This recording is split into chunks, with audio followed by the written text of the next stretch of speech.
The Premier League is back after the international break, a break that would seem to have been particularly cruel to an already crocked Manchester United squad. Can Louis van Gaal's patched-up team bring the fight to Arsenal? And who will emerge victorious on the final day of the Formula One season? To answer these questions and more, I'm joined by Sportingbet's Russ Wiseman and Reuters' Mitch Phillips. Gents, thanks very much for joining us once again. Mitch, let's start with United could be missing up to, 12 players, including David De Gea at the Emirates. Is that too much to ask for a team that tend to blow a bit hot and cold? I think it is at the moment, yeah. I think if there's been 12 players from a squad that was firing on all cylinders and everything going well and players pushing for places, then maybe. But a team struggling for form and struggling for a settled side, yeah, I think it's too much of an ask, especially away. You could argue that Arsenal are exactly the same. Yeah. Hot and cold, at least. So, yeah, hot and cold, but they've got the basis of their first team still in place, and on the home soil, I think that's too much of an ask for United. Russ, Danny Welbeck, minor point to prove. Is that likely to be the big issue there? Well, there is a doubt whether he'll play Welbeck, but he has got a point to prove, hasn't he? But it's been a successful signing by Wenger, and I think everyone's won in that particular move. Fascinating thing for me in this game, Nigel, from a betting angle, is of course that United look as though. Have been looking as though they're going to get things back together. They play quite well against City. There's some signs now that they are playing a bit better, but as you and Mitch have mentioned, these injuries now couldn't have come at a worse time, and that's why they go into the game as the 9-4 underdogs. And but I do but how feel do you bet on this? Do you bet on, because United start scoring goals? That's the other thing. Because you would think there'll be lots of goals in it, even if they lose. Well, it's the top ticket in town. It's a complete sellout. I mean, as you know, Sportingbet have got a little partnership with Arsenal, and everybody wants to go to the game because it looks as though it's going to be a blinder, doesn't it? Really, there should be goals. It should be entertaining, but you have to look at the value, and I suspect that just a bit above even money, around about 5-4, 23-20 at the moment. Arsenal, it's pretty good value, and you do think at the moment with United's deficiencies, they'll probably be good enough. But it's all about Alexis Sanchez for me, because we're actually giving all the money back if Alexis Sanchez scores the first goal in this game. He's been the first goal scorer in the last 4 games for Arsenal in the Premier League, and he also scored the first 2 in Chile's fixtures in the week. So this is a guy in red hot form. It's about him at the moment, but I side with Mitch. I think Arsenal probably nick it. OK, slightly more obvious one, this one, Mitch. On to Chelsea, seemingly invincible. Anything at West Brom? Being a supporter of West Brom, and I'm not really thinking we've got much chance. Anything that would make you think otherwise, apart from a Chelsea win? No, other than the fact that we are coming back from the international break, and it's just, if there's going to be a chink in the armour, or maybe, a slight coming off the rails, these are the kind of times it might happen. They've done it before, haven't they? They have slipped up at games that everyone thought they would win. You wouldn't fall off your chair in total shock if it happened. I don't think. I would, as a supporter. No, because it probably will happen at some point during the season, and and this is probably going to. Mourinho says as often as you ask him, they're not going to win every game. Their focus for those big games is usually spot on. So this is the kind of game that they could. If it's going to happen, it may happen here. I wouldn't put any money on it personally, and I'm sure you'll find out why. Russ, this has got to be a home banker in terms of the market. Well, it looks that way, but I like the way you guys have kind of summarised it. If there is a game that Chelsea are going to come unstuck, Nigel, it probably could be West Brom. And I know you can remain as unbiased as you like, but they've got plenty of pace inside. Alan Irvine did a very good job at the moment. They look as though they're starting to come together. And at 5-1 on Chelsea, I mean, would you really want to be wading in that kind of price? It's incredibly unappealing for me.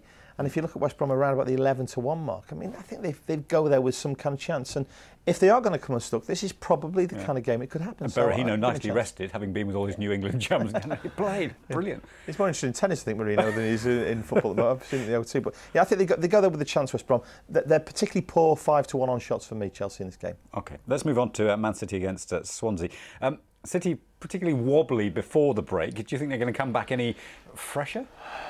Yes, I do. I think this is almost the opposite of Chelsea's. I think the break might do them some good. They've had a bit of time to get back together and maybe think about what they're doing and how they're playing, and the manager to think about it, because I think their problem is it's not necessarily form. It's more tactical decisions, line-up, and I think it's a coaching issue. That maybe this little break has just given them a bit of time to, set their minds on what they actually want and how they want the team to play. So, possibly opposite to Chelsea, the break might do them some good. I don't see them struggling this time. And Russ, Swansea only one win behind City after a slightly unexpected but very good start. City too strong at home? Well, they should be 3-1 on, Nigel. So I mean, they're very short price, aren't they? Indeed. And Swansea are a team who have been blowing hot and cold. A great win against Arsenal last time, though. So Gary Monk's men have got a little bit of form going into the game. City, for me, though, it's all about the top 4 players. Obviously, Joe Hart. Then you've got Company in the midfield, in the middle of the defence. You've then got Aguero and David Silva.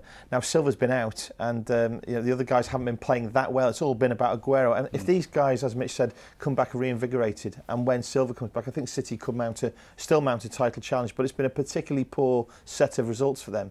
And at the moment, the performances haven't been good enough. So again, around about 7-1, I think Swansea have a chance.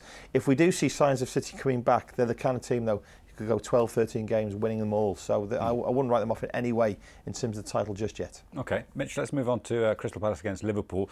Possibly not a bad time for Palace to play Brendan Rodgers' side again at home. It's pretty noisy down there, isn't it? No, good time, and we've seen over the last couple of years that Palace, can raise their game for the big teams. They've got fantastic support, as you say. I don't see this one being a strong Liverpool. I'll be very interested to see the price on this, because I don't think that Palace are that big an outsider on this game. And that backs it up as well. I mean, it really does. I mean, this was obviously one of the best games of football of any season last year. 3-0 up Liverpool, looking still to finish off the season with a title, and then Palace come back with that brilliant support, as Mitch mentioned there, and they come back and get something from it. They're only slightly odds on here, and as Mitch said, it's not. You imagine that Palace are huge underdogs in this game, and they're not.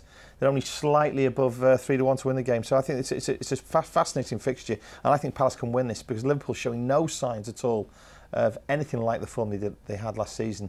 And with that intimidating atmosphere there at Palace, I think they can win this game. So interesting game. Happy to lay the odds on here. Okay. I don't think teams are scared of Liverpool this season at all now, and I think they've seen what they're playing like without Suarez. Sturridge consistently injured, and I don't think teams are afraid of them at all. Okay.